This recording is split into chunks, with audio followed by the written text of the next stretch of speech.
The Gaza Strip, a small sliver of land on the Mediterranean coast, has long been a focal point of the Israeli-Palestinian conflict. For nearly 2 years, it's at the heart of a brutal war, a conflict that's not only reshaping the political map, but also raising crucial questions about the future of its governing authority, Hamas. In this video, we're going to pull back the curtain on the Gaza conflict. We'll explore Hamas's journey, Israel's intense efforts to dismantle it, the internal dynamics at play within Gaza itself, and ultimately, what the future might hold for Hamas as a dominant force in Gaza.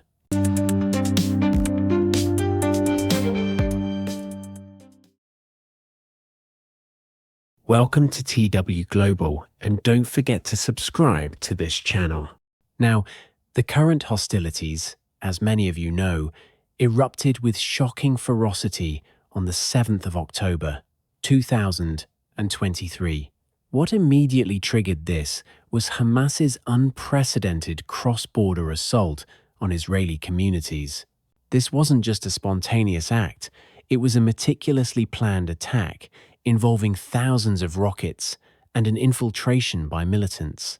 The result? Widespread casualties and the abduction of hundreds of Israeli hostages. It absolutely shattered a fragile calm and ignited a full-scale Israeli military response. But here's the thing. The roots of this conflict run far, far deeper than those immediate triggers. Gaza, home to over 2 million Palestinians, has been under an Israeli and Egyptian blockade since 2007. This measure was put in place after Hamas seized full control of the territory. The idea behind the blockade was to isolate Hamas and prevent the import of weapons. However, its impact has been devastating, severely crippling Gaza's economy and infrastructure. Many international bodies describe the situation as a humanitarian crisis. And even before the current war, Gaza had endured several major military confrontations with Israel, each leaving behind a trail of destruction and deepening despair. The broader context here is the unresolved Israeli-Palestinian conflict itself. We're talking about decades of occupation, settlement expansion, and frankly, the absence of a viable political path towards a two-state solution. For many Palestinians, Hamas, despite its Islamist ideology and militant tactics, is viewed as a resistance movement against occupation and the blockade. They see it as filling a void left by the perceived failures of the secular Palestinian Authority in the West Bank. Israel, on the other hand, views Hamas as nothing less than a terrorist organization, one committed to its destruction, whose very presence in Gaza poses an existential threat. So, who exactly is Hamas? The name is an acronym for Harakat al-Muqawama al-Islamiyya, which translates to the Islamic Resistance Movement. Founded by Sheikh Ahmed Yassin, the movement quickly gained traction. They didn't just focus on armed resistance, they also built an extensive network of social welfare programs, including clinics, schools, and charities. These provided vital services that were often lacking from the beleaguered Palestinian Authority. Hamas's political fortunes really soared in the mid-2000s. After Israel's unilateral disengagement from Gaza in 2005, the group participated in the 2006 Palestinian legislative elections, and they stunned observers by winning a majority of seats. This victory reflected a widespread desire for change, a protest against Palestinian Authority corruption, and an embrace of Hamas's steadfast resistance narrative. However, the international community largely refused to recognize the Hamas-led government, leading to a political stalemate. This tension unfortunately culminated in a violent internal conflict with Fatah in June 2007, which saw Hamas forcibly take full control of the Gaza Strip. This effectively created a de facto independent entity, separate from the Palestinian Authority. Since then, Hamas has governed Gaza with an iron fist, consolidating its military and political power while facing repeated Israeli military operations. Now, let's talk about Israel's stated objective in the current Gaza war: the complete dismantling of Hamas's military and governance capabilities. This is an ambitious goal, and it's translated into a sustained and multi-pronged effort. We've seen attempts to eliminate the group's leadership, both within Gaza and abroad, through targeted assassinations, widespread destruction of infrastructure, and numerous ground operations. And these efforts have yielded significant successes. Israel claims to have killed thousands of Hamas fighters and destroyed a substantial portion of its military infrastructure. Key figures within Hamas's military and political wings have been eliminated, undoubtedly disrupting the group's command and control. The destruction of tunnels and rocket launchers has also reduced Hamas's ability to launch attacks into Israel. But profound challenges persist. Hamas isn't a conventional army, it's a deeply embedded, decentralized organization with strong ideological roots. The loss of one leader often leads to the emergence of another, a testament to its resilience and the depth of its cadre. Furthermore, the urban warfare environment in Gaza, with its dense population and extensive underground network, makes it incredibly difficult to completely eradicate the group without causing immense civilian harm. And that, in turn, fuels international condemnation and potentially radicalizes new recruits.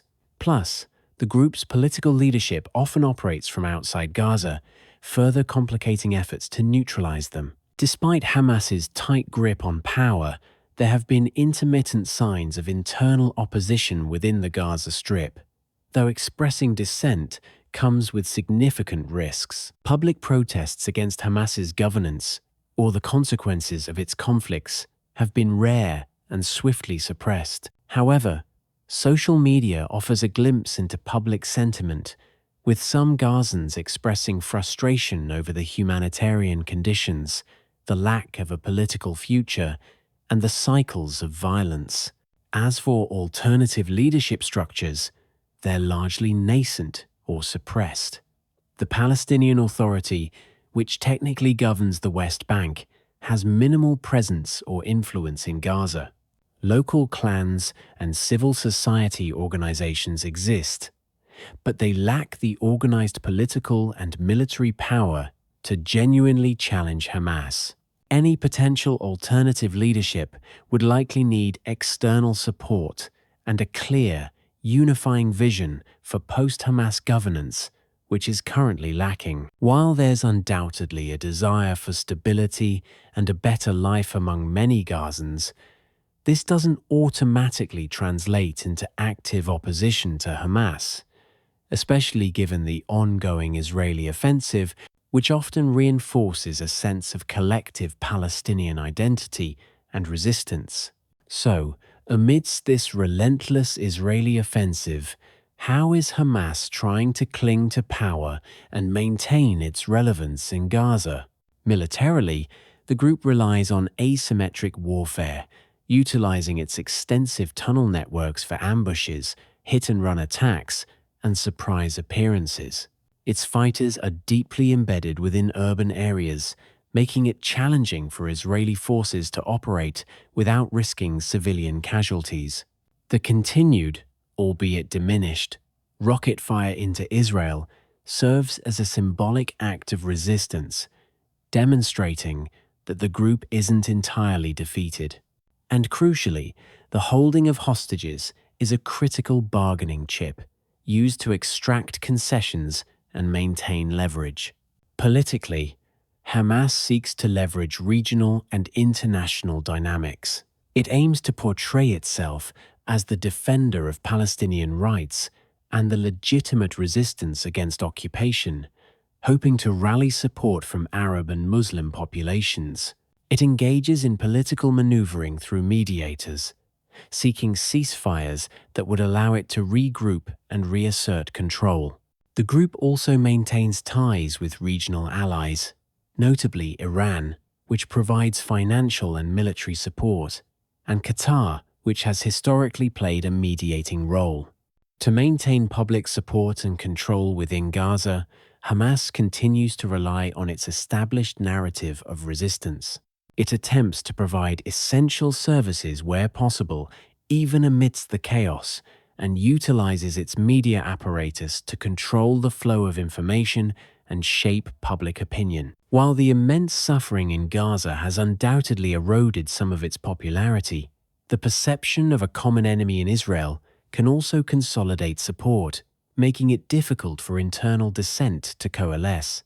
So, the big question: will Hamas survive the current Israeli onslaught as a dominant political and military force in Gaza? It's complex, with compelling arguments on both sides. While Israel's military campaign has inflicted unprecedented damage on Hamas's military capabilities and leadership, a complete elimination of the group as an idea or a political force appears unlikely in the short to medium term. Hamas's deep ideological roots, its embeddedness in Gazan society, and the enduring grievances of the Palestinian people provide fertile ground for its continued, albeit possibly transformed, existence. It's more probable that Hamas will emerge from this conflict severely degraded as a governing authority, potentially reverting to a more purely insurgent role. Its ability to control territory and provide services will be significantly hampered. However, as long as the underlying political issues remain unaddressed and the conditions in Gaza remain dire, the twilight of Hamas may not signify its complete disappearance. Instead, it could be a dangerous metamorphosis into a different, perhaps even more elusive, form of resistance. The true test of its demise will depend not only on military success, but also on the emergence of a credible political solution and a path to a better future for the people of Gaza. What are your thoughts on the future of Hamas? Do you think it's game over for Hamas, or will they manage to cling on to power? Let us know your thoughts in the comments below.